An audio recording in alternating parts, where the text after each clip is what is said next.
Hello, Arunima ji. Hello, Ramesh. Nice to meet you. Hello, Rita ji. Hello, Ayati ji. Namaste. Namaste, everyone.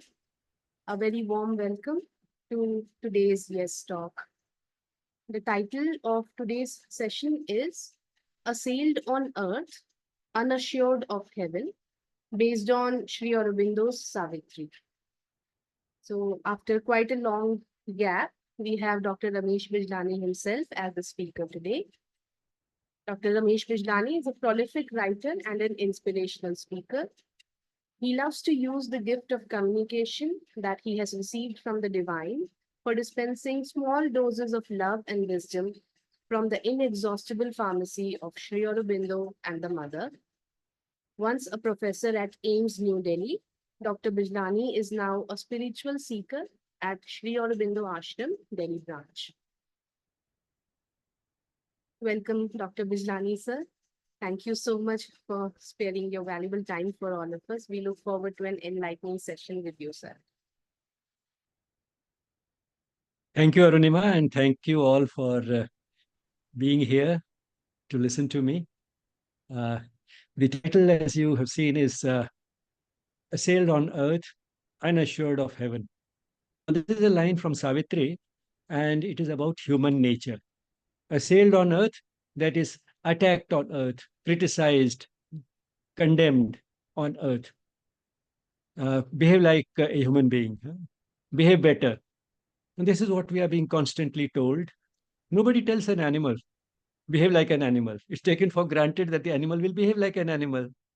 But in case of human beings, he's always being told to do behave better than he's already behaving.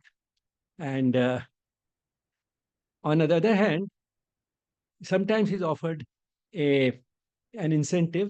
If you behave extremely well, if you are an extremely good boy or girl, then you'll go to heaven. But then if he asks that, okay, I'll do everything that you're telling me to do, and I'll do none of the things that you're telling me not to do, then can you guarantee me that after I die, I'll go to heaven? Nobody can give us that guarantee either. So, unassured of heaven. Assailed on earth, unassured of heaven, that is the human state. Now, to put it into the right context, for those of you who may not be so familiar with Savitri, uh, Sri Aurobindo's Savitri is an epic poem of around 24,000 lines. And the storyline is similar to that in the Mahabharata. In the Mahabharata, Savitri, the legend of Savitri forms a small part. And the legend goes something like this, that there was a king, Ashwapati, who had everything, but there's always a but in life. But he did not have a child. So he performs a religious ritual, a yajna, to get a child. He's successful. He gets a child. The child is very beautiful, and she's named Savitri. And then when she grows up, she gets married to Satyavan, and Satyavan has only 1 year to live after this marriage. But then Savitri is so dedicated to him that she follows uh, Satyavan's soul and the god of death to heaven or wherever they are going, and ultimately succeeds in bringing back Satyavan from the jaws of death. So, sort of, it is a story or a legend, which brings out the power of fidelity, the power of the dedication of a woman, the power that a woman can have in even conquering the god of death to get her husband back. In Sri Aurobindo Savitri, the storyline is similar, but there are some important variations. Here also there's a king, King Ashwapati, and he performs not performs actually, he goes on a spiritual quest, a journey of yoga for a long period of time to get a child. But it's not so much to get a child, it is more to create a better world. His yoga is meant to create a better world, and somehow what so happens that both the things happen together simultaneously, and that's something that we'll see today. So, as a result of this yoga, he is able to see the Divine Mother and then pleads with her that I want to create a better world. I don't want just personal salvation. And after some debate, finally, the Divine Mother concedes, and he gets a child. The child is named Savitri, and then Savitri and Satyavan get married. After a year, Satyavan dies. Once again, Savitri follows the soul and the god of death to get him back. But she's not asking him back just because he happens to be her husband. She wants him back because Satyavan is the ideal human material on which she can work to create a better world. And she succeeds in bringing Satyavan back, and now she can accomplish her mission of creating a better world. Now, the creating a better world, as most of you know, in Sri Aurobindo's vision, would be the result of a basic change in human nature. And human nature depends primarily on the level of consciousness.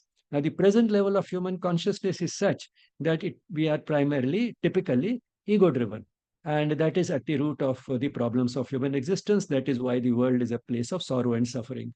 But as the level of consciousness will go up, and it doesn't have to happen to everybody, but when there will be a significantly large number of people with that level of consciousness, where they will be driven more by love than by the ego, then the typical human nature would change, and the result would be that the world will become a much better place to live in.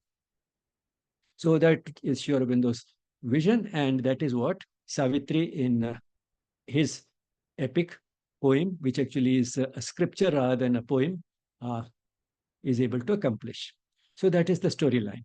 Now, today's line comes at the culmination of the yoga of King Ashwapati.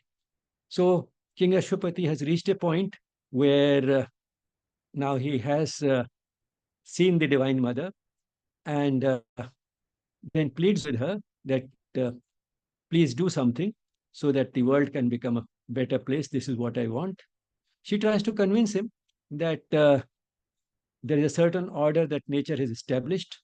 Earth is destined to be a place of sorrow and suffering as it is. And do not try to change that order. Be satisfied with your own salvation, and do not ask for anything more. But ultimately, he pleads so much that he succeeds in getting that boon. So the line that we are going to do today, assailed on earth, unassured of heaven, is in Book 3, Canto 4, where the title is Vision and the Boon, where Sri Aurobindo has the vision of the Divine Mother and ultimately secures from her this boon that she will send someone on this earth who will do what Ashwapati wants to happen. And the general sort of consensus is that in Savitri, when we talk of Ashwapati, we are actually talking about Sri Aurobindo. And when we talk of Savitri, we are talking about the mother. Now, with that little introduction, let me share the screen.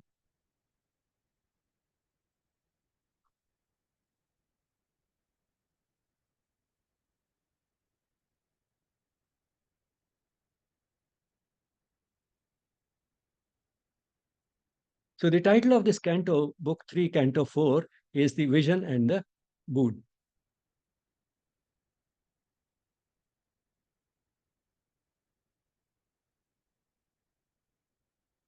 So Ashwapati is at the culmination of his yoga.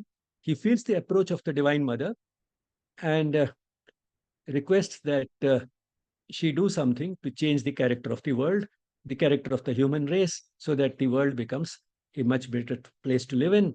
Sorrow and suffering are totally eradicated from this world. But then the Divine Mother explains to him the present human condition. And while explaining the present human condition, she utters this line, assailed on earth, unassured of heaven. So that is the present human condition.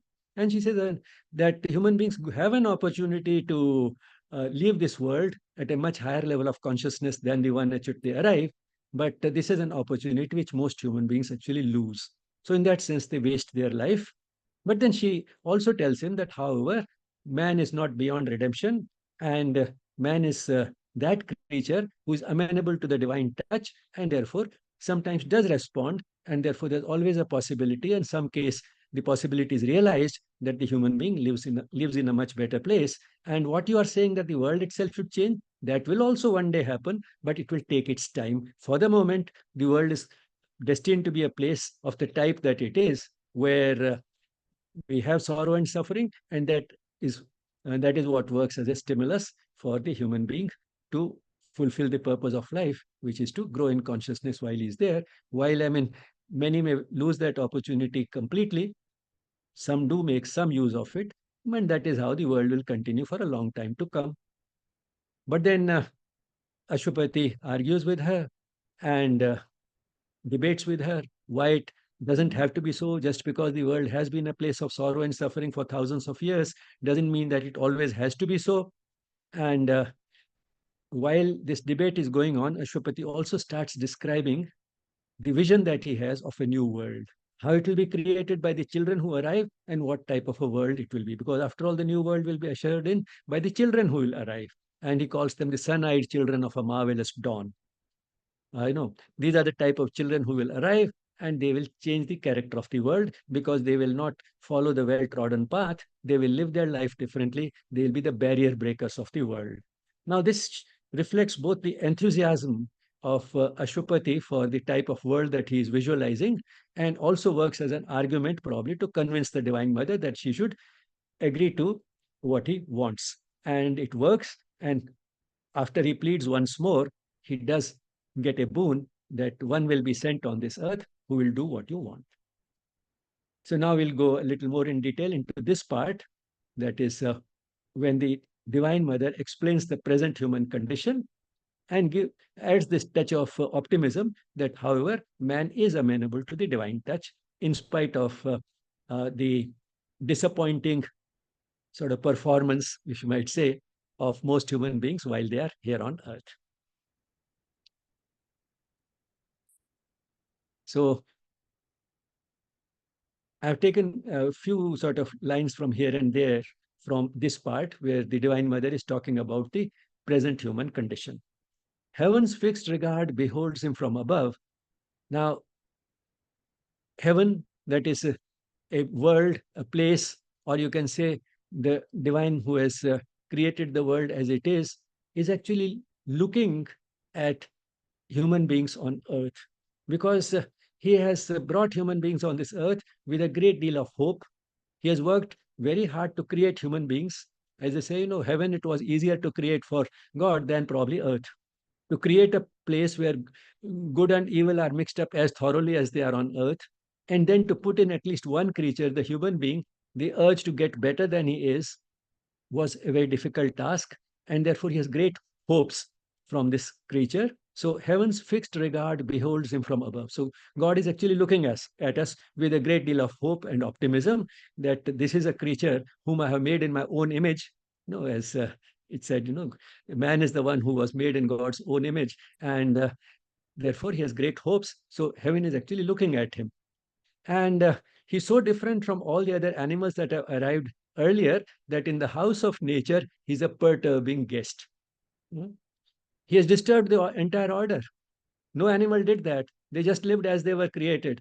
Human being is the only creature who has tried to live differently as compared to how he's created. And also he has done a lot more because of his better intellect, that he has created a great deal of disturbance in this world. Kitni khalbali macha di hai. We can see that, and that has become one of the major causes of concern, the way the human beings have depleted all the resources of this entire planet, and have created an environment which is threatening the very existence of life on this planet. It's a great disturbance that human beings have produced. So in a way, it appears very disappointing. So in the house that the nature created, you can say that the entire earth is a house of nature.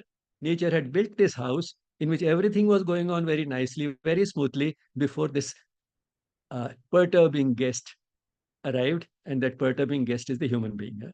So heaven's fixed regard beholds him from above, in the house of nature a perturbing guest, a voyager twixt thoughts inconstant shores, a hunter of unknown and beautiful powers, a nomad of the far mysterious light, in the wide ways a little spark of God. So these are some of the characteristics of this perturbing guest, the human being. He's a traveler. We are all travelers on this planet. come here for a short period of time from some other world, and we'll once again return to some other world. So we are travelers. And what is our journey about? We are just traveling from one shore to another. And what are these? What is the type of journey we are performing here? Guided by our thoughts. And what type of a support we have in the thoughts? Inconstant shores. That is no real security. The sea, in any case, has all those waves and disturbances. But at least the shore is supposed to be safe and secure. In human beings, the type of shores that the thought provides, they are also very inconstant, undependable. And what type of a traveler is this human being? A hunter. And what is he hunting for? Unknown and beautiful powers. And this could include some of the powers which are normally associated with the divine. It may be some of the powers which is expected to manifest as a better human being, or it could be the powers which are meant to control nature. That is what science has been doing, but is always looking for something exotic which will confer on him some beautiful powers which have not been known so far. And to a large extent, human beings have succeeded in doing that. And that is also, in a way, an achievement. In a way, that has been one of the failings of man. Just imagine, I mean, you're all sitting at your homes and I'm talking to you. This itself is like a miracle. And that we can say that human beings have been able to hunt and actually get hold of an unknown and beautiful power which has made this possible. So that also is a power. And then, what I further description of this traveler, a nomad, not at one fixed place, a nomad, because sometimes on earth and sometimes in some other world, a nomad of the far mysterious light. So his origin is somewhere far away in some mysterious place from a light, symbolizing the divine, light with a capital L.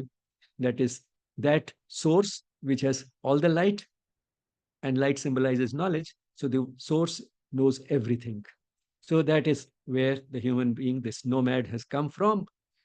In the wide ways, a little spark of God. So in a sense, he is a little spark of God, the light that has brought him on this earth, designed him with a great deal of hope that this is one creature whom I have made in my own image and will accomplish something which no other creature has done so far.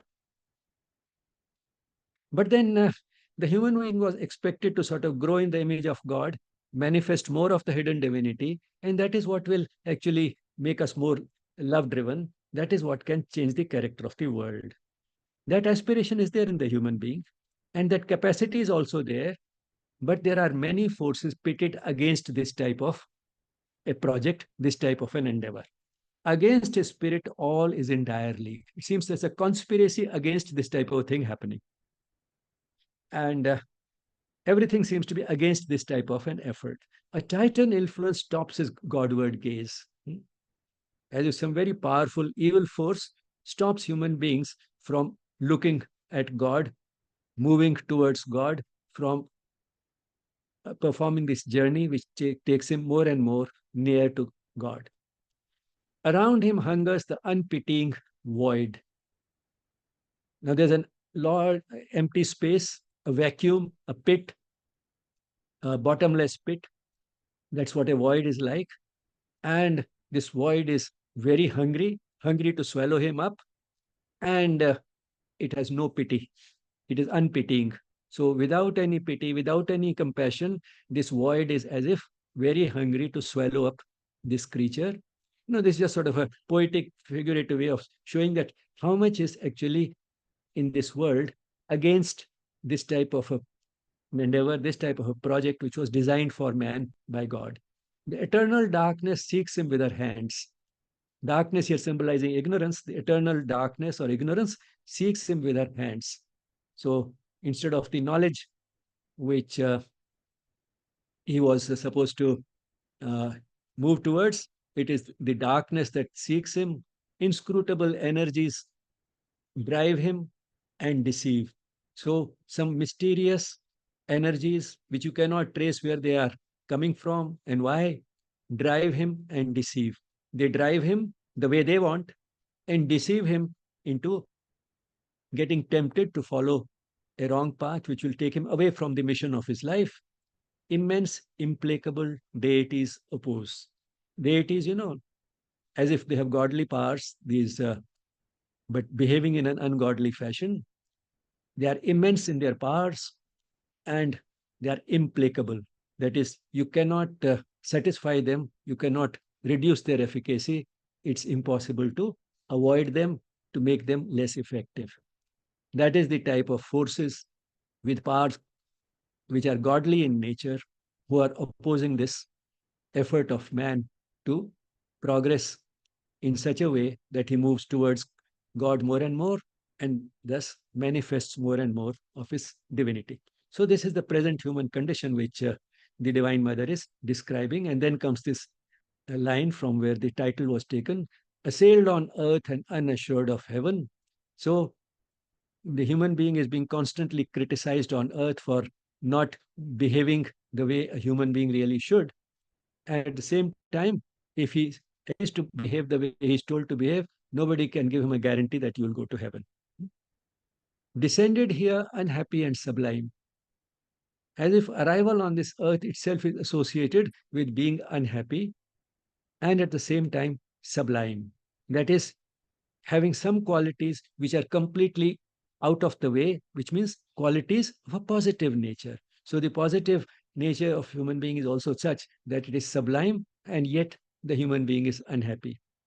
He is a sort of a link between demigod and the beast, neither here nor there, neither fully divine nor fully human. Sorry, neither fully divine nor an animal, somewhere between the two. And that is the misery of man. He knows not his own greatness nor his aim. He doesn't realize that he has a capacity which no other creature has had so far. That's his greatness, but he's not aware of it. And to manifest that divinity and achieve that greatness which is within his reach, and that is the aim of his life, is something which he does not know. He forgets it after arriving in this world. He has forgotten why he has come and whence. So, although he might have come with this mission, he might have been told when he arrives in this world why he's arriving here, but soon he forgets why he came and where he came from. And what is the result? His spirit and his members are at war. His spirit, that the soul, which is eager to express itself through him, is at war with those instruments which actually let him manifest life, manifest through actions in this world. So, members refers to the physical, vital, and the mental, that is the body, the emotional part of the being, and the intellect. Or if we put the feelings and the intellect together, then the mind. So, the body and the mind, which are his members, they are constantly sort of at war with his spirit. Not only that, his members are at war with each other also. The body sometimes in conflict with the emotions and the emotions in conflict with the intellect. So there's a constant war going on instead of the members collaborating with the spirit so that he can manifest his divinity. His heights break off too low to reach the skies. And the result of this is that while he may be able to climb a little bit in terms of consciousness or the standard of his behavior, but the aim is to reach the skies, reach the very summit, but much before that, there is this upward ascent is terminated. His heights break off too low to reach the skies. His mass is buried in the animal mire. And the result is that much of him, much of mankind, much of the individual is buried in the animal mire, that is more or less in the same way as what happens to animals. A strange antinomy is his nature's rule. So his life is full of paradoxes. And then the Divine Mother talks about some of those paradoxes which characterize human beings. A riddle of opposites is made his field. His field of action in the world is riddled with opposites. What type of opposites? Freedom he asks, but needs to live in bonds. He wants to be free, but his life is so designed that he's always living in bonds. And if you're always living in bonds, you can't even have the courage to actually walk into freedom. That is another paradox. There's a little story about a zoo where animals were in very small enclosures, so kept walking in small circles. Somebody took pity on them and put them in a much bigger enclosure. When they were put in that bigger enclosure for quite some time, they kept walking in those small circles, although here there was much more space to move. So that's what happens to human beings also. They need to live in bonds imposed on us by conditioning, imposed on us by our families, by the society, and our possessions, our attachments, our internal enemies, kama, krodha, lobha, moha, ahankar, and matsarya. Now, all these things create different types of bonds for us. And in one way, you can say that all these bonds are an expression of the ego.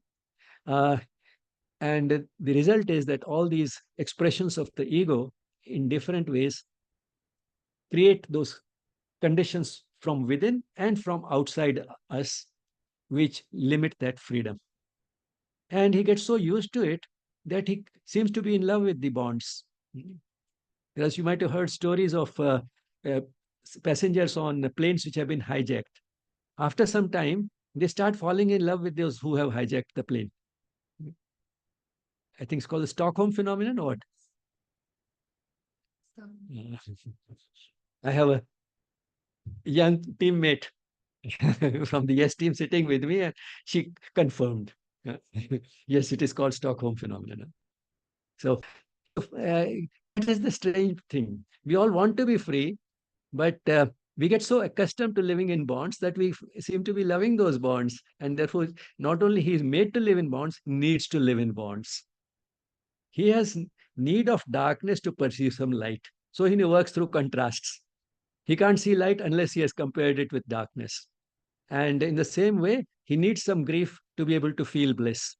So these are also antinomies. You see, a strange antinomy is his nature's rule. So here are some of the paradoxes, contradictions, which are inbuilt into human life. He has need of death to find a greater life. So not only he needs bonds, darkness, grief, he also needs death.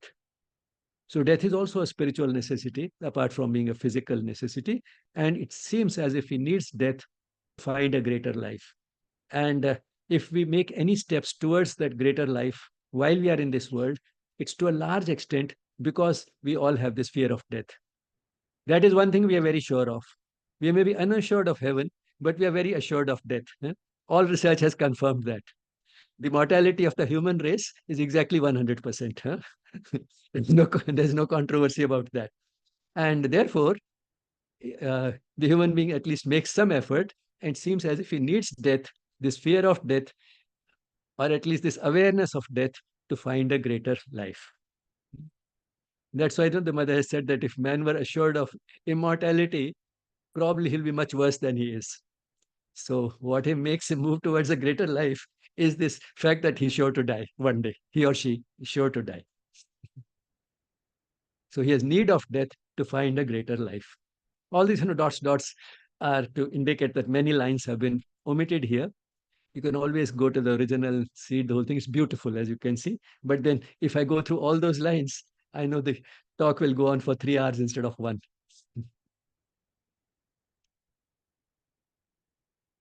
Then another paradox of human beings, he would guide the world, himself he cannot guide. He would save his soul, his life he cannot save. So it means he always takes on big missions. He thinks he's quite capable of guiding the whole world. You can see people talking about all the national and international politics. If only the world were handed over to me, the world would be such a better place to live in.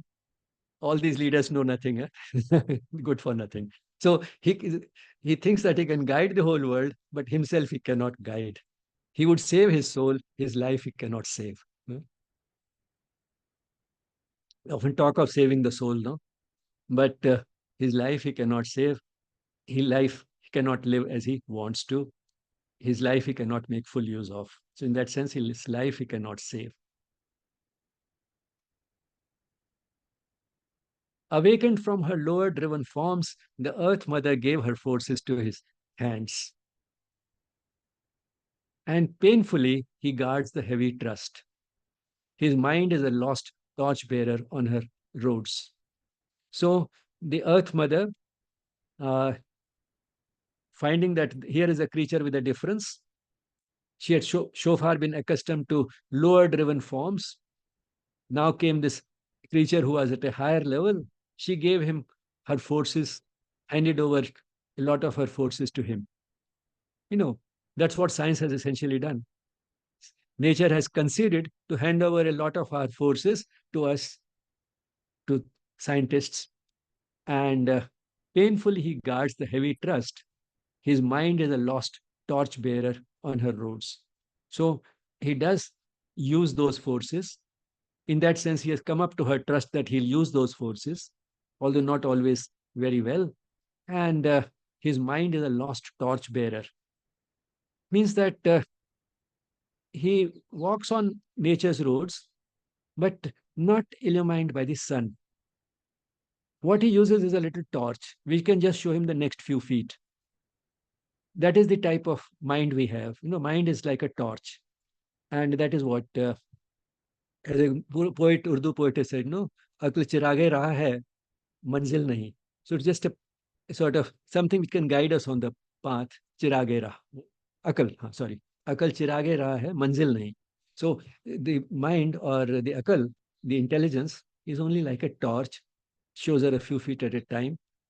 The journey is slow, but then if that torch is used well, it can also take us pretty far, which is also true. The mind can take us pretty far towards God if it's used in its best possible way. Because after we have walked those few feet which was showing, it shows us the next few feet. And if you keep going, walk those next few feet, then the next few feet. So you can still continue on the right path if you use the torch well. But all the same, it's only a torch. It is not like bright like the sun. But then human being is not always ready for the sun, as came in a few lines earlier. He needs darkness to be able to appreciate the light. So it's those few feet of light which he can appreciate because all around is all dark. If he was shown the sun, entire sun, instead of getting enlightened, he might get dazzled. So that's why probably he is like that. So we need preparation even to move from the torch to a better torch and then finally that sun. That's why Sri Aurobindo and the mother, they've used this expression quite often, the sunlit path. That few are those who walk the sunlit path. Because walking the sunlit path instead of a torch-lit path also needs a certain preparation and a certain courage. Because without that, one will only get dazzled by the light, not actually be able to use it for walking the sunlit path.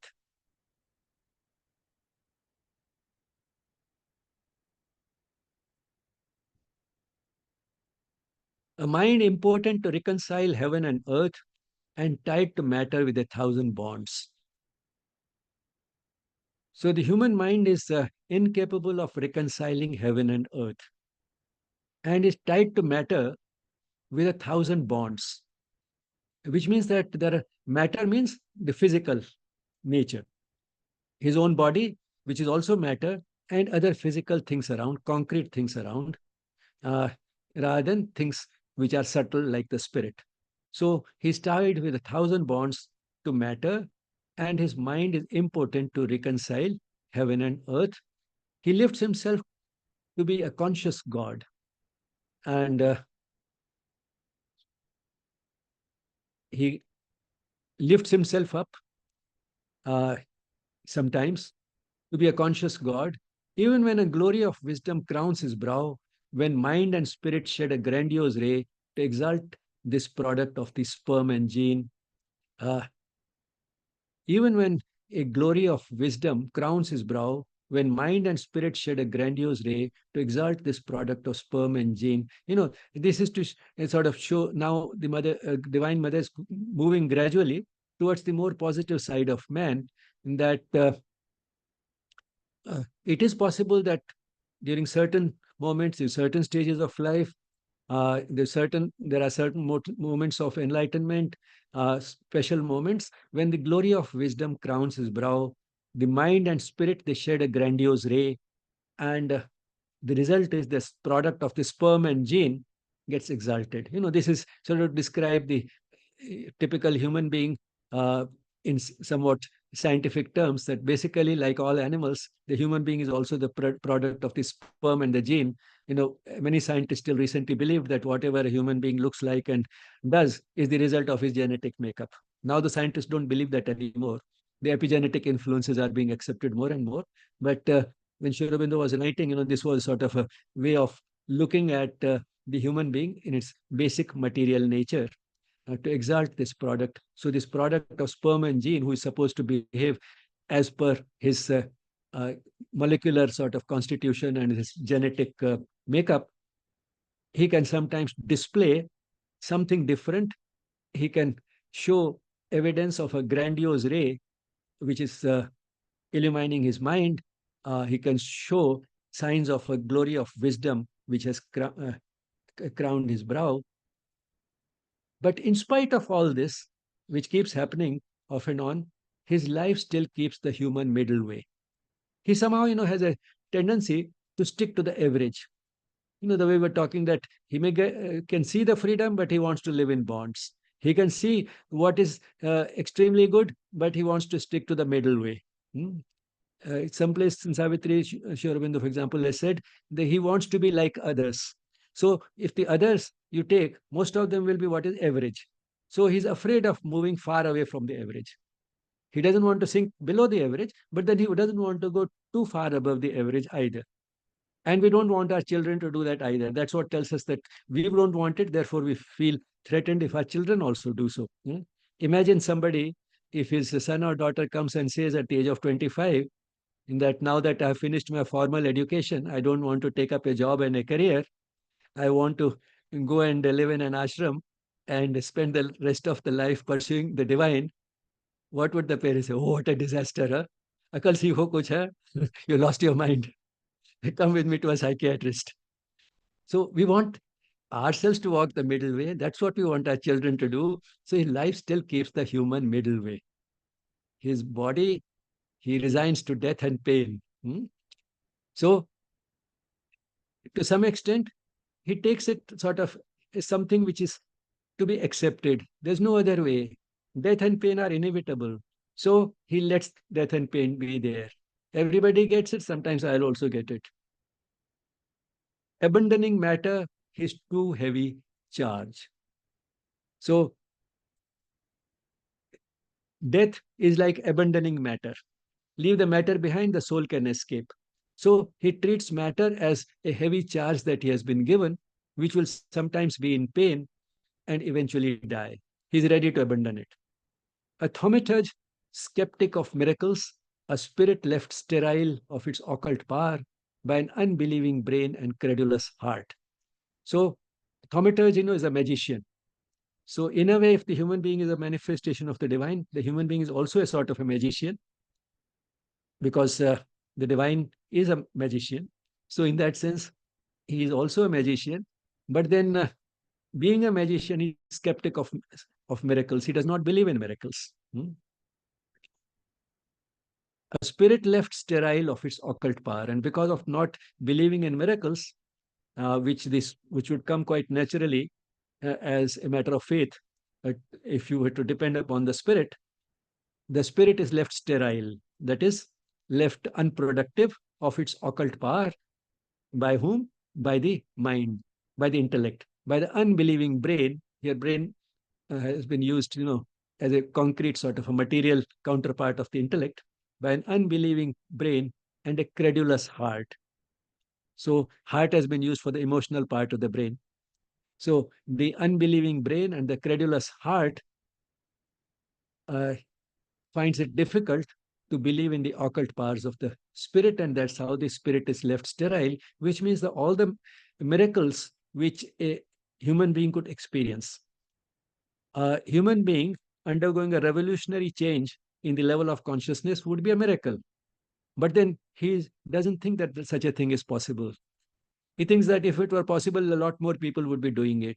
If everybody is walking a certain way, then probably that is the natural way to walk. So he keeps sort of sliding repeatedly to that middle way, to that average level, because he thinks that beyond that is only a miracle, and the miracles can't happen. And that is something which is based on his the innate sort of feeling of his heart, that is the emotional part of the being, and the intellect, which doesn't let him believe in any such miracles. So, although he himself is a magician, if we were to look at the full potential of man, he can work miracles in the sense that he can do much more than what he normally does, and his potential is much more than the realization. He does not believe in such miracles. He leaves the world to end where he began. His work unfinished, he claims a heavenly prize. So, this is sort of the end result of all this basic human nature and the contradictions and the forces, hostile forces, which work against his the aim of his life. So all those things have been described by the Divine Mother to say that therefore the net result is that for most human beings, this is what happens. The person leaves the world to end where he began. The level of consciousness is hardly different from the level at which he arrives. So in that sense, the opportunity is wasted. His work is unfinished, the work for which he came, the purpose for which he was given a human life, that is unfinished. But that does not stop him from claiming a heavenly prize. He still wants to go to heaven. Because he has heard that if I have been a good boy or girl, then I'll go to heaven. So, although he didn't do everything that he was told, and he was never guaranteed going to heaven, but still, in spite of he knows the work is unfinished, he still wants to go to heaven. That he always claims. He somehow hopes against hope. I'll be an exception. I'll be sent to heaven no matter what. So he leaves the world to end where it began. His work unfinished, he claims a heavenly prize. Grace marks, huh? Concession ho jayega. I'll be sent to heaven. So he claims a heavenly prize. Now the Divine Mother talks about the positive part of man.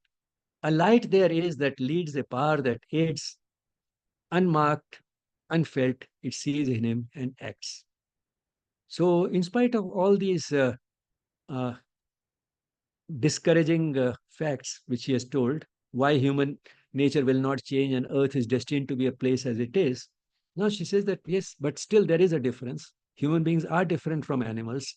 There is something unique about them, and that is because God has not really abandoned them. A light there is that leads. So that light, the source of which is the divine, and the power, the source of which is the divine, that is still available to man, and it continues to work on man, unseen. The unseen and unknown, that light is still there. Man has not been abandoned, and a light there is that leads. We have a free will, but then there are also mid-course corrections which the divine is probably applying from time to time, which we don't realize. So that light is there that leads, and a power that aids, power sometimes contradicting what we wanted. We feel we have failed, but that failure is because there's a power that aids are going in the right direction. So a light there is that leads, a power that aids, unmarked, unfelt, it sees in him and acts. So it doesn't announce it. It doesn't beat drums to tell us that I'm leading you. So it remains hidden. It remains anonymous. It remains even unfelt. It remains unseen, but still seeing him, acting on him. And these are some of the positive results of this divine power working on him. And as you can see on the top is love. That is, if that is, everything else is taken care of. Love passes through his heart, a wandering guest. It is a guest. It doesn't stay there for too long, but all the same, this element of love has been planted in the human heart. Beauty surrounds him for a magic hour. He has visits of a large, revealing joy. Beauty, beauty here, not physical beauty necessarily. Beauty is everything being harmonious in the right proportions on the physical as well as at the other planes. For example, we do talk of a beautiful life, we talk of a beautiful journey, a beautiful sunrise. So, beauty can be in so many forms, gross and subtle. A beautiful poem. So, anything can be, has so many connotations. So, love passes through his heart, a wandering guest. Beauty surrounds him for a magic hour, and no matter in what form that beauty is, it is also a representation of the divine. As you know, Sri Aurobindo, I think, has called beauty the footprints of the divine. So anywhere you see beauty, you can see the footprints of the divine, because without that, the degree of perfection, or the degree of harmony rather, which has been achieved would not be possible. Beauty is more about harmony than about perfection. So beauty surrounds him for a magic hour. Why I said, it's more about harmony and aesthetics than about perfection, because uh, suppose, uh, you look at a picture, you don't necessarily find it beautiful if everything is perfectly symmetrical. Sometimes a picture which has deliberately some asymmetry built into it can look much more beautiful. So it's not that perfection, it's more of harmony and the overall sort of uh, uh, sense of balance and uh, aesthetic appeal which creates that beauty. So beauty surrounds him for a magic hour. So means that love is a guest, beauty is only for a magical hour. Means these things don't last, but all the same they do visit a human being. He has visits of a large revealing joy.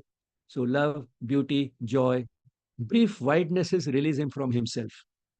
So for sometimes he loses himself completely, loses his little self as he is constituted in a much wider sphere. So, that expansion. And when do we experience that expansion? Suppose you are in a vast sort of field where there's only greenery around you, or you're looking at the vast sky, or you're looking at an ocean, or you're looking at the mountain peaks. These are all experiences which give you a sense of wideness. And when you start seeing that wideness, that itself sort of gives you a spiritual experience. And in that sense, the person is released from himself, released from his little self at that moment. So brief widenesses release him from himself. And it's not necessary to be in that greenery or that ocean to experience it. One can also experience it with the eyes closed. That is the beauty of man. So, when you are having that type of experience, then the experience can come even without being in that type of space. You can't be in that type of space all the time, but you can create that type of space within you anytime. Enticing towards a glory ever in front. So there's an attraction which guides him, which is always in front of him. Hopes of a deathless sweetness lure and leave. So they leave also. They don't stay constantly, but he has that attraction for a deathless sweetness. So in spite of taking death as something inevitable, he has hopes of a deathlessness. So, these are brief appearances, guest appearances, occasional appearances, but all the same, they are there because there's a light that leads, a power that aids, and it is working on us, because of which we experience these things. And when we experience them, we take a few steps further on the journey of life, a few steps further towards the fulfillment of the goal of life, the reason why we came. So love, beauty, joy, wideness, the attraction towards glory, deathlessness, or a deathless sweetness. Now, all these things keep providing that nudge which keeps taking us towards our goal. And then the Divine Mother tells, not Sri Aurobindo, tells Ashwapati in the story, no more can earthly limits pen thy force, equal thy work with long unending times.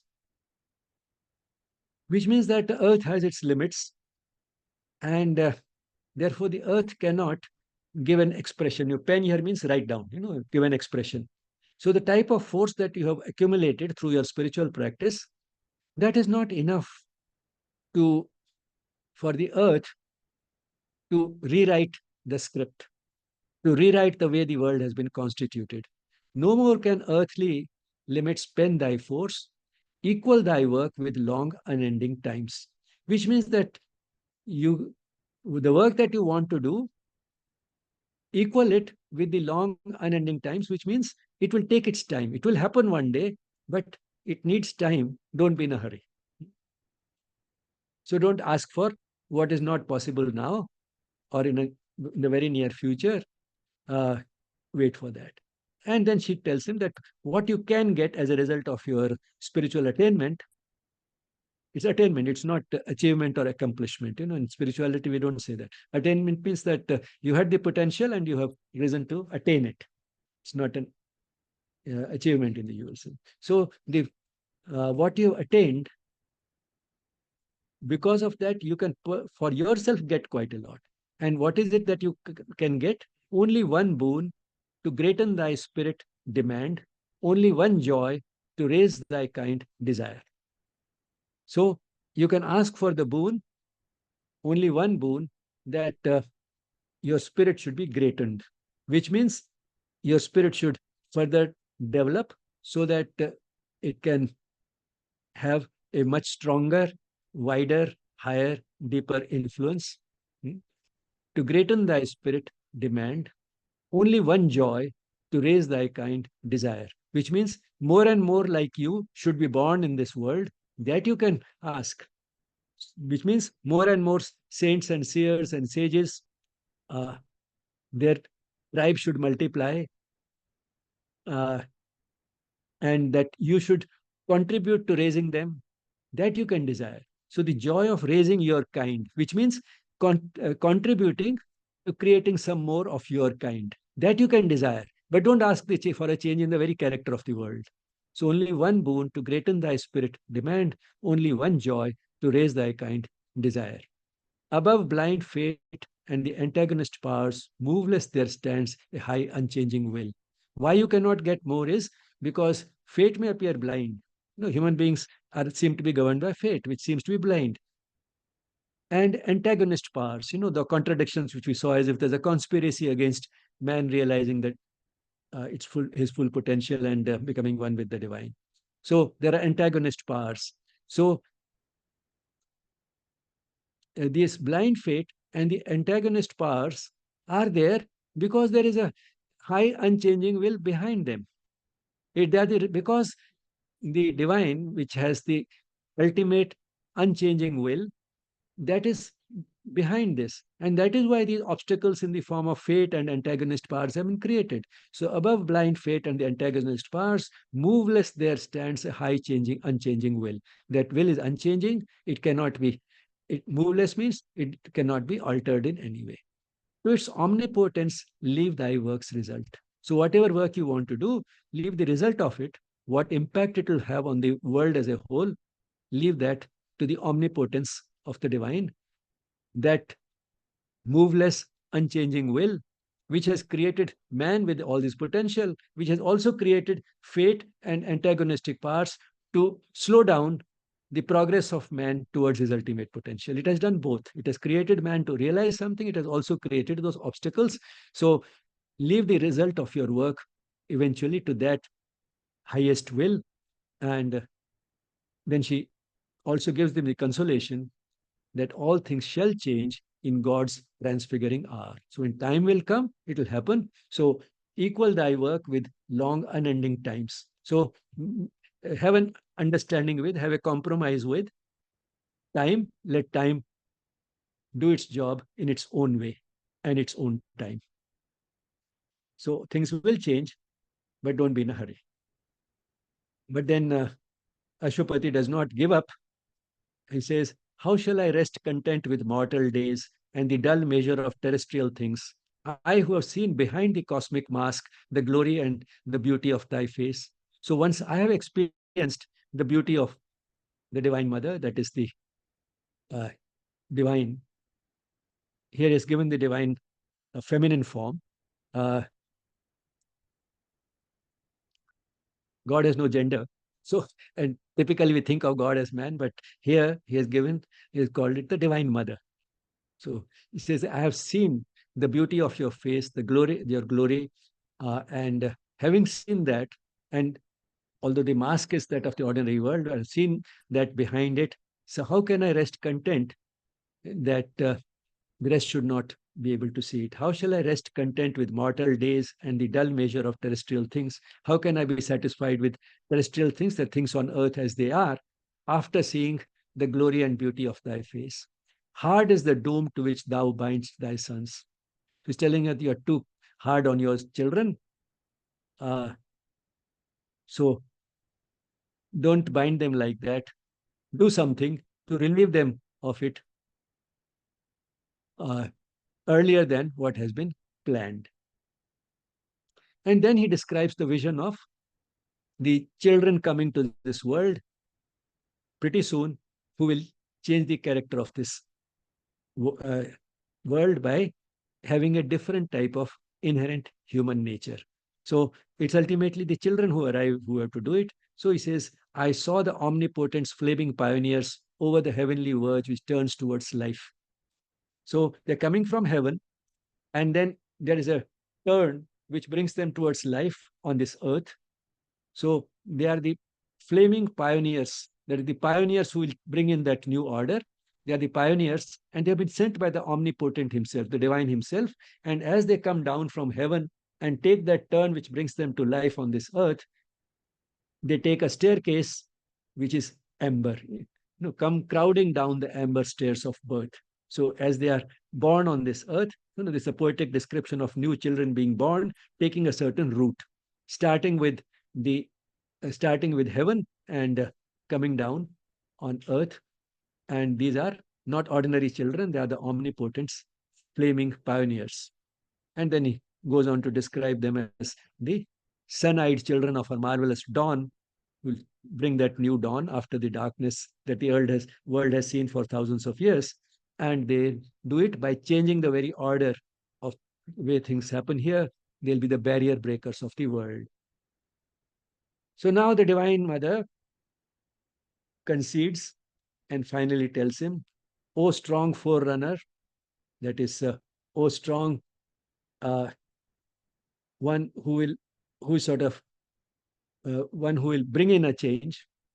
O strong forerunner, I have heard thy cry.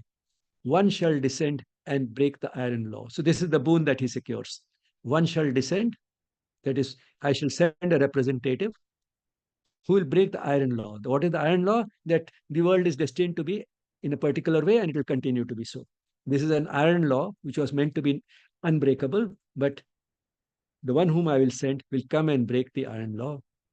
And that is what Savitri is about. When Ashwapati gets the daughter Savitri, she is the one who has descended, who had been sent by the Divine Mother to break the iron law. And what will she do? Change nature's doom by the lone spirit's power.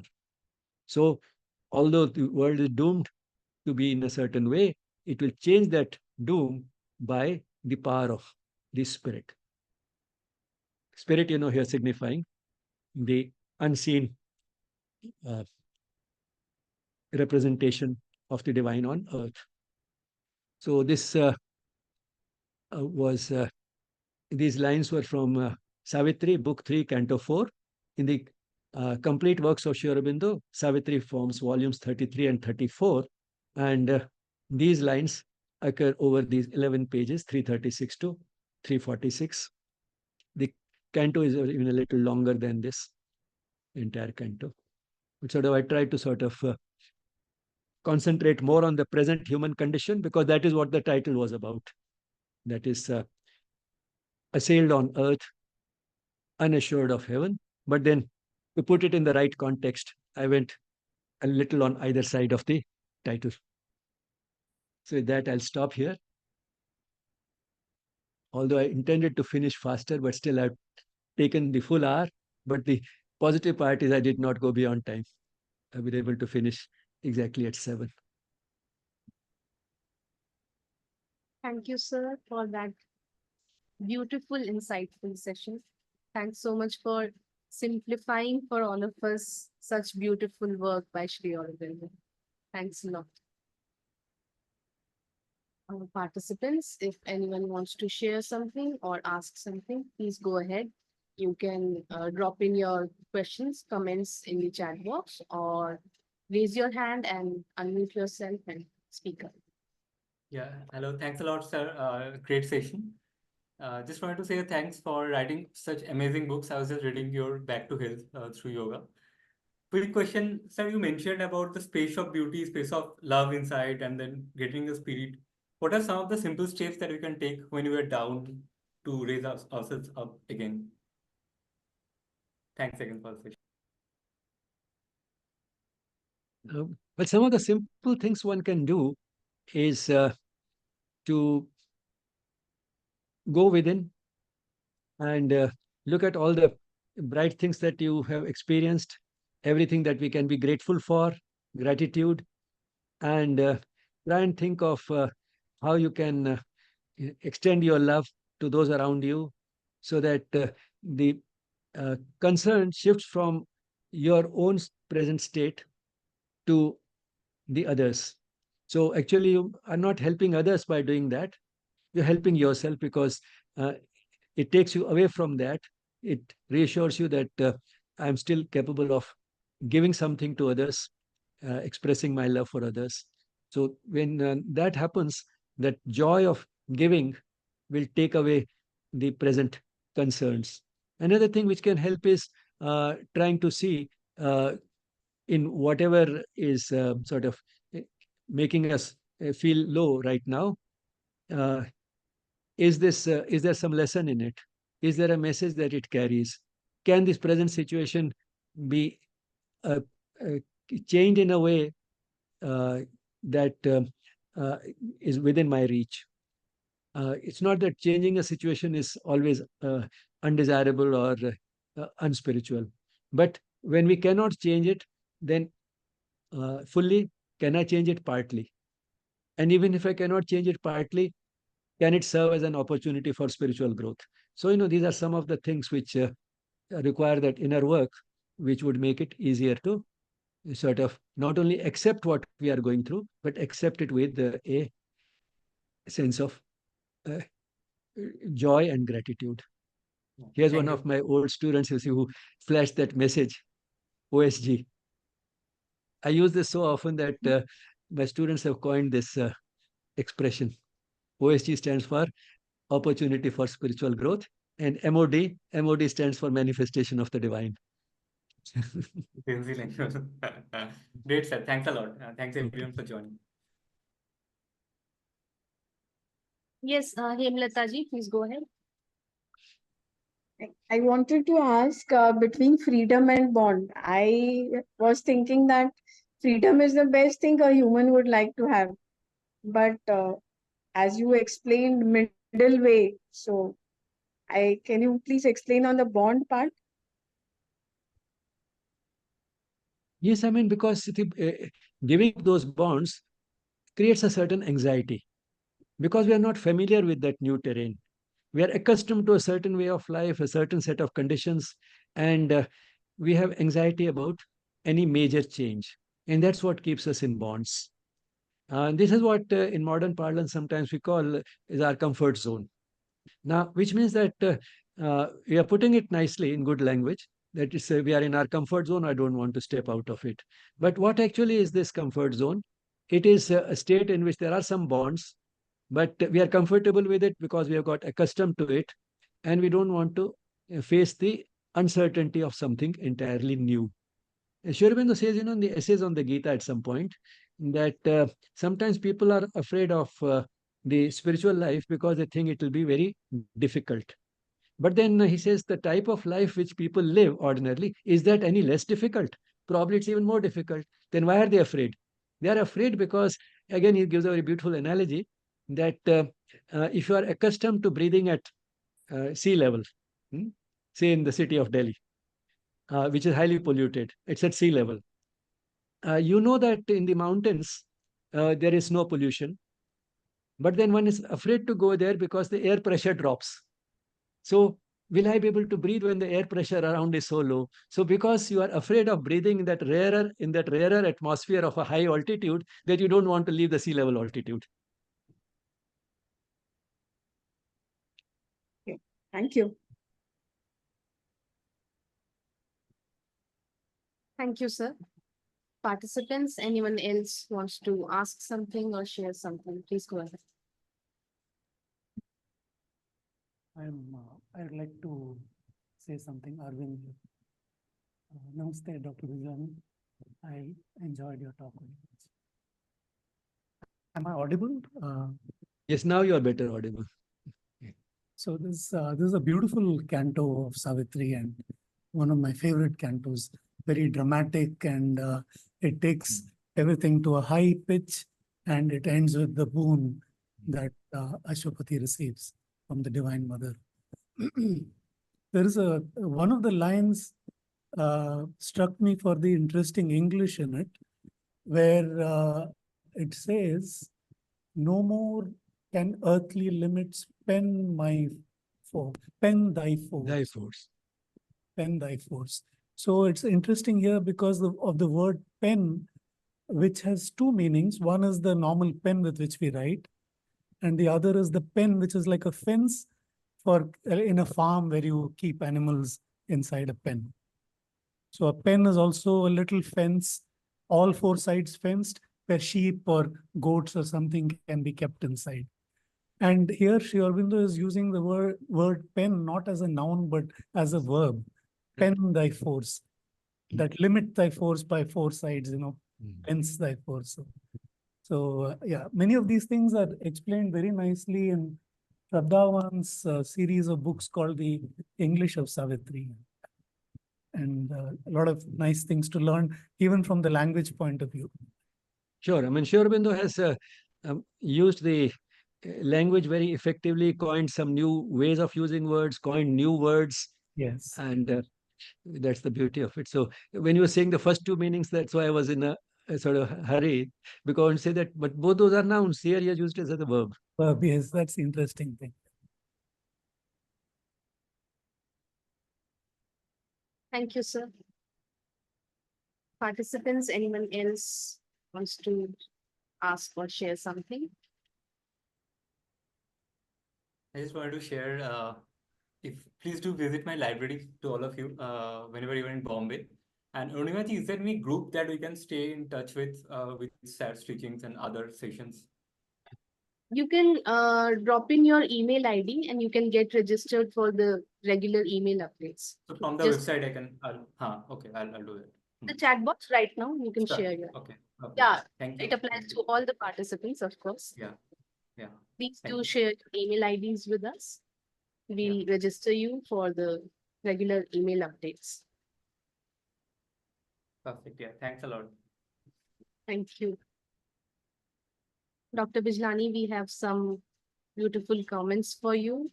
Feeling blessed to be able to attend these sessions, and thank you for such great sharing.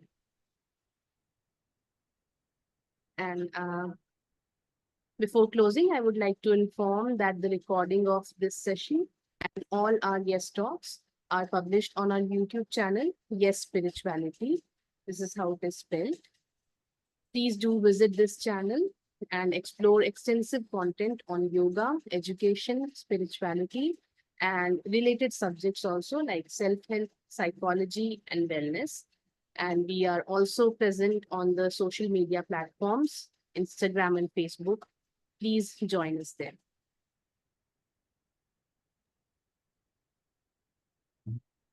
Bye, everyone. Great session, sir. Thanks again. Yeah. For being with us today. Thank you so much. We'll close today's session now with a moment of peaceful silence. Namaste.